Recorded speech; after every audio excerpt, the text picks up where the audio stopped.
Hello दोस्तों, नमस्कार। मैं सतीश कुमार पहलवान गुरुदिन ग्रुप ऑफ कॉलेज के यूट्यूब चैनल पर आप सभी का हार्दिक स्वागत करता हूं। अगर अभी तक आपने हमारा चैनल सब्सक्राइब नहीं किया है तो कृपया चैनल सब्सक्राइब करें, लाइक करें, कमेंट करें, शेयर करें और नीचे दिए गए बेल आइकन को क्लिक करना ना भूलें ताकि नई नई वीडियो आप तक आसानी से पहुँच सके।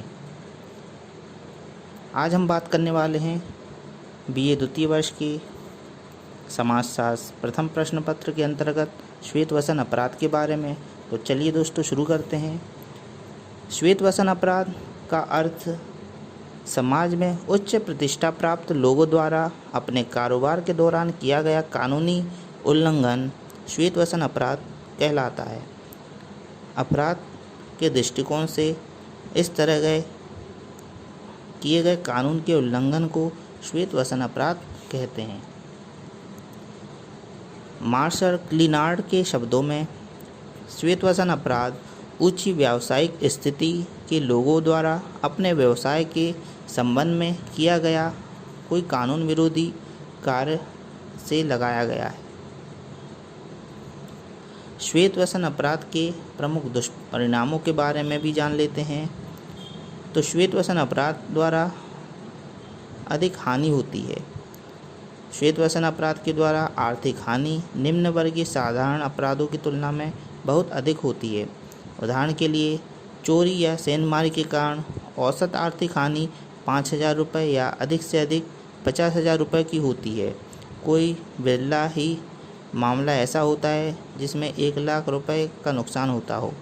दूसरी ओर कॉरपोरेशनों, व्यापारिक संगठनों, कंपनियों आदि के द्वारा लाखों करोड़ों और अब तो अरबों रुपए के गबन, धोखाधड़ी आदि के मामले भी सामने आते ही रहते हैं। दूसरा दुष्परिणाम है करों की हानि।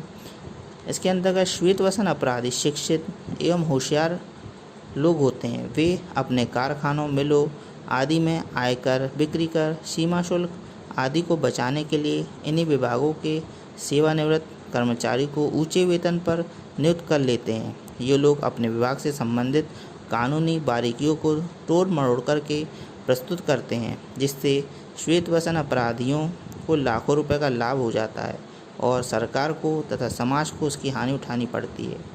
तीसरा दुष्परिणाम होता है आर्थिक विषमता में वृद्धि। श्वेतवसन अपराधों के कारण समाज में आर्थिक विषमता में वृद्धि हो जाती है। अपराधी लोग थोड़े समय में ही अपार संपत्ति के स्वामी बन जाते हैं। इसके विपरीत निर्धन लोग और अधिक निर्धनता को प्राप्त हो जाते हैं। इसका कारण श्वेतवसन अपराधी है। श्वेतवसन अपराधी श्रमिकों का शोषण करते रहते हैं तथा उनके अधिकारों के धन को भी स्वयं ही हड़प जाते हैं। इससे समाज में आर्थिक असंतुलन बढ़ जाता है, अतः आर्थिक विषमता व्याप्त होने लगती है। चौथा दुष्परिणाम है राष्ट्र विरोधी कार्यों में विस्तार। श्वेतवसन अपराधों के कारण सामान्य व्यक्ति भी अधिक संपत्तिवान होने की लालसा में इन अपराधियों से मिलकर कुछ समय में स्वयं प्रतिष्ठा प्राप्त कर लेता है और उन्हें अपराधों को विस्तार देता है। राष्ट्र की संकट की परिस्थिति में भी इन लोगों की व्यक्तिवादी भावना इन्हें राष्ट्रद्रोह करने के लिए उकसाती है, चाहे राष्ट्र कितनी ही विपत्ति में फंसा हो। इस प्रकार स्पष्ट होता है कि श्वेतवसन अपराधों से देशद्रोह की भावना को भी बल मिलता है। अगला दुष्परिणाम है भ्रष्टाचार में वृद्धि। श्वेतवसन अपराधों में उच्च पदासीन लोगों को सुख सुविधाओं एवं विलासिताओं को देखकर सामान्य व्यक्ति एवं ईमानदार व्यक्ति भी इन सुखों को भोगने के लिए लालायित होता है।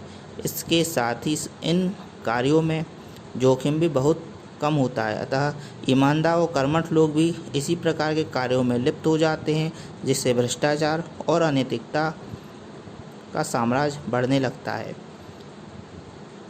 अगला दुष्परिणाम है सामाजिक विघटन की प्रक्रिया में तीव्रता। श्वेतवसन अपराधों के कारण व्यक्तिगत विघटन तो होता ही है, पारिवारिक विघटन को भी बढ़ावा मिला है। जब धन संपत्ति एक भाई के पास अधिक होती है तो दूसरा भाई भी उसे प्राप्त करना चाहता है। यहाँ तक कि पत्नी और बच्चे भी स्वयं उस धन पर कब्जा करना चाहते हैं, जिससे परिवार बिखर जाते हैं।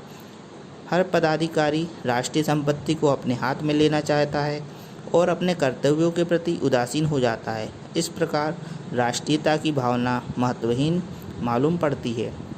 अपना स्वार्थ ही सर्वोपरि लगता है। इससे समाज में हत्याएं, चोरी, डकैती, जालसाजी आदि की बढ़ने लगती है। समाज विघटित होकर बिखरने लगता है। अब बात करते हैं दोस्तों श्वेत वसन अपराध को रोकने के प्रमुख उपायों के बारे में। तो इसके अंतर्गत सबसे पहला आता है कानून में संशोधन करके। श्वेत वसन अपराधों को रोकने के लिए संपत्ति के संबंधित कानूनों में परिवर्तन करना पड़ेगा।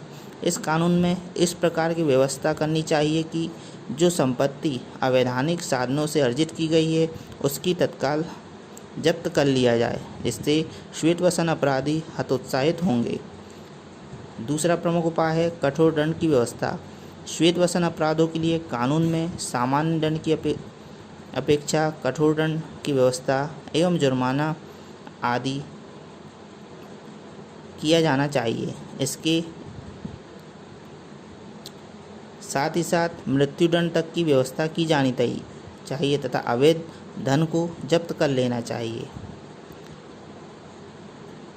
तीसरा कारण उपाय है न्यायपालिका को प्रभावशाली बनाना।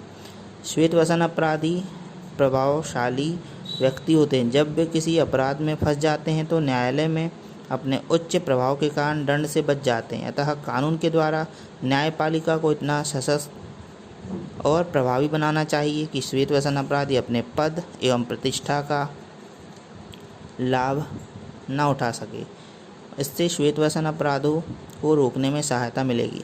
न्यायालयों द्वारा साधारण अपराधियों पर तो अपराधी शब्द का लेबल लगा दिया जाता है, किंतु श्वेत वसन अपराधियों के दंड की गंभीरता में कमी कर देना न्यायालय की व्यावहारिक नीति बन गई है। अतः न्यायपालिका प्रभावी भूमिका अपनाई जानी चाहिए। अगला उपाय है प्रतिवर्ष संपत्ति का आकलन। श्वेत वसन अपराधों को कम करने के लिए समाज में प्रतिष्ठित व्यक्तियों तथा अधिकारियों की संपत्ति का आकलन प्रतिवर्ष करना चाहिए। यदि संपत्ति में वृद्धि हुई है तो उनके स्रोतों का भी पता लगाना चाहिए, जिससे संपत्ति वृद्धि की वास्तविकता का पता चल सके। यदि संपत्ति बेतहाशा बढ़ जाती है तो इसके कारणों की तत्काल खोज की जाए तथा उन प्रतिष्ठितों से उसके संबंध में घोषणा पत्र ले लिया जाए। इससे श्वेत वसन अपराधों को रोकने में सहायता मिल सकती है। अगला प्रमुख उपाय है दुष्परिणामों के प्रति जागृति।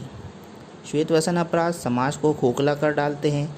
गरीब व्यक्ति और अधिक गरीब हो जाता है। इससे समाज में हत्याएं, भ्रष्टाचार, व्यभिचार बढ़ जाते हैं और जीवन अशांत हो जाता है। इन अर्थों में जानकारी जनसाधारण को नहीं होती है। जनसाधारण को यह समझना है कि कोई नेता या अधिकारी यदि अपने विभाग से संबंधित धन का अपहरण करता है तो इससे उस विभाग को घाटा हो सकता है। जनसाधारण उंगली नहीं उठाता है। अतः जनसाधारण को श्वेत वसन अपराधों के दुष्परिणाम से अवगत कराना चाहिए ताकि सरकारी क्षति को भी रोका जा सके। अगला कारण है जागरूकता। लापरवाही एवं अज्ञानता के कारण श्वेत वसन अपराधों की संख्या में निरंतर वृद्धि हो रही है। इसलिए इन अपराधों के प्रति साधारण जनता में जागरूकता उत्पन्न करना चाहिए। पर्याप्त जानकारी होने पर सामान्य जनता द्वारा सामूहिक रूप से इन अपराधियों के विरुद्ध प्रचार एवं आंदोलन प्रारंभ करना चाहिए। अगला उपाय है राजनीतिक सुधार। सफेदपोश अपराध के सुधार और उन्मूलन के लिए राजनीतिक सुधार किए जाने की आवश्यकता होती है। नेतृत्व के लिए योग्यता का निर्धारण किया जाता है। नेताओं के नैतिक स्तर का विकास किया जाए एवं नैतिक संहिता का निर्धारण हो तथा राजनीतिक का अपराधीकरण पर रोक लगाई जानी चाहिए तथा जनता में जनसाधारण की आवश्यकता तथा अपराध को प्रोत्साहित करने वाले नेताओं को कानून की गिरफ्त में लाने का प्रयत्न किया जाना चाहिए। अगला उपाय है राष्ट्रीय चरित्र का निर्माण। जनता में राष्ट्रीय भावना का विकास और नैतिक चरित्र के निर्माण का प्रयत्न किया जाना चाहिए। भारतीय जनता में राष्ट्रीय भावना और देश हित की भावना का अभाव पाया जाता है। इसके विकास की आवश्यकता पर बल दिया जाना चाहिए। अगला उपाय है शैक्षिक व्यवस्था में सुधार। शैक्षिक व्यवस्था में सुधार करके भी सफ़ेदपोश अपराध को समाप्त किया जा सकता है। जैसे व्यावसायिक शिक्षा में वृद्धि, नैतिक शिक्षा का प्रसार, चारित्रिक शिक्षा, शैक्षिक जागरूकता आदि से सफ़ेदपोश अपराध में निश्चित ही कमी आ सकती है। अधिकांश व्यवसायी, राजनीतिक अधिकारी तथा सम्मानित वर्ग के अन्य सदस्य श्वेतवसन अपराधों में संलग्न हैं। सदरलैंड के अनुसार कहा गया है कि श्वेतवसन अपराधी डाकुओं से कहीं अधिक खतरनाक होते हैं। इसका कारण यह है कि डाकुओं के द्वारा एक समय में एक या कुछ लोगों को ही लूटा जाता है। इसके विपरीत श्वेतवसन अपराधियों के अपराध का प्रभाव समाज के अधिकांश सदस्यों पर पड़ता है। श्वेतवसन अपराधों के प्रभाव का वर्णन करते हुए सदरलैंड ने लिखा है कि श्वेतवसन अपराधी विश्वासघात करने और उन अविश्वास को जन्म देते हैं। इससे समाज का नैतिक स्तर गिरता है और सामाजिक विघटन उत्पन्न होता है। अतः हम कह सकते हैं कि श्वेतवसन अपराधों की रोकथाम के लिए कठोर और व्यापक कदम उठाए जाने की आवश्यकता है, अन्यथा यह समस्या आगे चलकर और भी अधिक उग्र रूप धारण कर सकती है। तो दोस्तों, आज हमने बात की सफ़ेदपोश अपराध के बारे में। आपको वीडियो कैसा लगा? लाइक और कमेंट अवश्य कीजिए। अगले वीडियो के साथ मैं आपके समक्ष पुनः उपस्थित हुआ। तब तक के लिए नमस्कार, धन्यवाद।